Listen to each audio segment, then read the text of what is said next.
Paper 1 का second question देखते हैं। जो मैं अपने मेथड्स बता रहा हूँ वो बहुत ही इजी मेथड्स हैं जिसको हर कोई ट्राई कर सकता है, यानी जिसको मेंस लेवल भी आता है वो एडवांस लेवल के क्वेश्चन अटेम्प्ट कर सकता है। तो सेकंड क्वेश्चन देखते हैं। एक पैराबोला के बारे में, P is a point on the parabola such that the slope of tangent to the parabola at P point is 4। तो इस क्वेश्चन में बहुत कहानी है। पहली कहानी यहां पे खत्म होती है कि P के बारे में बताना है कि जो पॉइंट उस पैराबोला पे है और उस पॉइंट पे अगर टेंजेंट खींची जाए तो उसका स्लोप 4 होता है। तो पैराबोला हमारा y बराबर एक्स स्क्वायर बहुत ही नोन पैराबोला है, सब लोग जानता है कि ये पैराबोला y बराबर एक्स स्क्वायर होता है। और इस पे हम लोग कोई रैंडम पॉइंट P मान लें और y अगर एक्स स्क्वायर के बराबर है तो हम लोग इसको t के टर्म्स में मान सकते हैं। अगर हम लोग x को t बोल रहे हैं तो y भी इसमें t आ जाएगा। तो ये कि x को अगर आपने t रखा तो y बराबर t स्क्वायर हो जाएगा। तो ये हमारा एक पॉइंट हो गया ऑन दिस पैराबोला। और हम लोगों को अगर कुछ भी नहीं आता है, बिल्कुल बेसिक ही आता है कि हम लोगों को पता है कि डेरिवेटिव करने से स्लोप आ जाता है। तो हम लोग y बराबर एक्स स्क्वायर इस पॉइंट पे टेंजेंट का स्लोप निकालने के लिए dy अपॉन dx करेंगे तो हमें 2x मिलेगा। बहुत आसान। तो ये 2x जो है वो अपना पॉइंट अगर हम लोग t के हिसाब से मान रहे हैं तो इसको 2t लिख सकते हैं। बगैर t के भी ये सवाल हो जाता, उसमें कोई भी फाइट नहीं था। ये हमें 4 दिया हुआ है तो यहां से t का वैल्यू 2 आ गया। इस t की वैल्यू 2 को यहां रखोगे और यहां रखोगे तो ये पॉइंट हमें मिल जाएगा 2,4। तो एक कहानी थी पहले स्टेटमेंट में जिसका P पॉइंट को निकालना था, P पॉइंट के बारे में बताना था। तो P पॉइंट हमारा 2,4 आ गया। अब दूसरी कहानी देखो, क्योंकि रुड़की ने पेपर बनाया तो बहुत लेंदी था ये पेपर, इसलिए इस सवाल में तो कॉन्सेप्ट्स बहुत ही आसान लग रहे हैं। बस केवल और केवल जो एक एक लाइन बोल रहे हैं उसको करते जाओ, पूरा सवाल सॉल्व हो जा रहा है। दूसरी कहानी देखते हैं। कहा गया है कि Q be the point in the first quadrant lying on the circle such that the slope of tangent और to this circle at point Q is -1। तो Q के बारे में बता रहे हैं कि ये पॉइंट है जिसपे अगर टेंजेंट खींची जाए इस सर्कल पे तो स्लोप बन रहा है -1। तो x square plus y square बराबर 2। ये हमारा एक सर्कल 0 0 सेंटर पे रहेगा।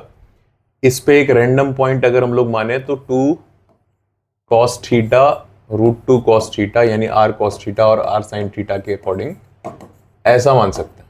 ये हमारा पॉइंट Q हमने अज्यूम कर लिया। अब क्योंकि टेंजेंट का स्लोप निकालना है तो हमें डिफरेंशिएशन करना पड़ेगा।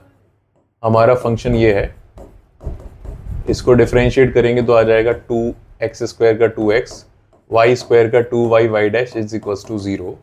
तो हमें यहां से मिल जाएगा, इसको मैं अलग से नीचे निकाल दे रहा हूं। y डैश का वैल्यू आ जाएगा -2x, उधर ले जाओगे डिवाइड करोगे -2y से तो -x/y। ये चीज हमें दिया हुआ है -1। अगर इसको -1 के बराबर रखते हैं तो क्लियरली दिखाई दे रहा है कि x की वैल्यू y के बराबर आ जाएगी। यानी जो भी आपका कोऑर्डिनेट आएगा उसमें x और y कोऑर्डिनेट दोनों बराबर होंगे। हम लोग इसको और इसको बराबर दिखा सकते हैं, जो कि हमें दिख रहा है कि ऐसा वैल्यू tan थीटा जब 1 हो जाएगा तब मिलेगा, यानी थीटा 45 पे मिलेगा, जो कि फर्स्ट क्वाड्रेंट का एंगल भी रहेगा। तो थीटा को 45 रख देंगे यानी √2 रख देंगे तो ये पॉइंट अपना आ जाएगा 1,1। तो Q पॉइंट आ गया 1,1। हम लोग P पॉइंट इधर लिख लेते हैं 2,4 और Q पॉइंट आ गया 1,1। ये हमारा Q पॉइंट तक की कहानी हो गई। इसके बाद की कहानी देखते हैं। इसके बाद देखो अगली लाइन में R के लिए कहानी लिखा हुआ है। R पॉइंट के बारे में बताया गया है।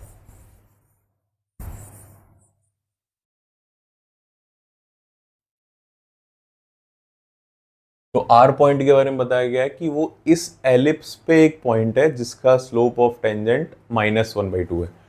तो जैसा कि मैंने बताया तीनों पॉइंट्स P, Q और R निकालना बहुत ही आसान है। ये बेसिक कॉन्सेप्ट्स हैं और बस इसमें 1 पॉइंट 2 पॉइंट 3 पॉइंट की कहानी बता दी गई। तो इस एलिप्स पे हम लोग अब ड्रॉ भी नहीं कर रहे हैं। हमें समझ में आ गया कि अगर इस एलिप्स पे कोई पॉइंट को कंसिडर ना भी करें, डायरेक्ट भी अगर इसको सॉल्व करें कि हमने मान लिया चलो ये हमारा एलिप्स है और स्लोप ऑफ टेंजेंट निकालने के लिए हम लोग डिफरेंशिएट कर लेते हैं। मैं बिल्कुल बेसिक से बता रहा हूं। तो y डैश अपना आ जाएगा -2x/8y, जो कि हो जाएगा -x/4y। ये हमें दिया हुआ है माइनस का 1/2। तो इस पॉइंट के लिए हम लोग x को 2y मिल गया कि जिस पॉइंट पे स्लोप टेंजेंट का स्लोप -1/2 होगा उसका x बराबर 2y होगा।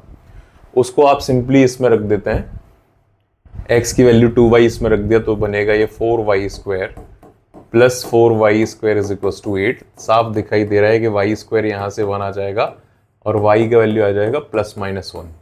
क्योंकि उन्होंने फर्स्ट क्वाड्रेंट का बोला गया है इसलिए हम लोग y को 1 रख देंगे तो x अपना 2 आ जाएगा। तो ये हमारा हो गया R पॉइंट 2,1। ये पूरी कहानी थी PQR पॉइंट्स की।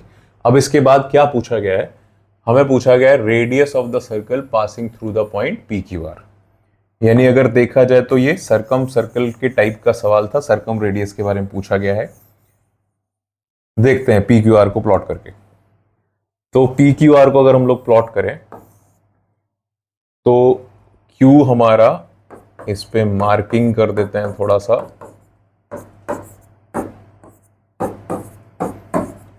Q पॉइंट 1,1 है तो Q पॉइंट सबसे पहले यहां आ जाएगा, ये हमारा पॉइंट Q हो गया। P पॉइंट 2,4 है तो इसको हम लोग यहां रख सकते हैं, ये हमारा P पॉइंट हो गया 2,4। और R पॉइंट 2,1 है तो इसको हम लोग 2,1 को यहां रख सकते हैं। तो भाई अगर इनको मिलाया जाए, जोड़ा जाए, तो ये ट्राइंगल ऐसा बन रहा है और ये राइट एंगल ट्राइंगल है क्योंकि ये दिखाई दे रहा है पॉइंट जिस तरीके से जुड़ रहे हैं। तो इसमें तो हमें सरकम रेडियस निकालने की जरूरत भी नहीं पड़ती क्योंकि इसका सरकम रेडियस जो होता है वो हाइपोटेनस जो होता है उसका मिड पॉइंट इसका सेंटर होता है और सरकम रेडियस डायमीटर का आधा हो जाएगा, यानी PQ का हाफ। लेंथ ऑफ PQ निकालेंगे, उसका हाफ करेंगे तो हमारे पास रेडियस आ जाएगा। तो PQ को हम लोग बड़े आराम से निकाल सकते हैं डिस्टेंस फॉर्मूले से। ये आ जाएगा 2 - 1 का होल स्क्वायर 4 - 1 का होल स्क्वायर, जिसको हम लोग कह सकते हैं कि ये 1 हो जाएगा और ये अपना 9 हो जाएगा। तो √10 आ गया PQ। तो PQ/2 करेंगे तो √10/2, जिसको सिंप्लीफाई करके √5/2 बोल सकते हैं। तो इसमें अपना C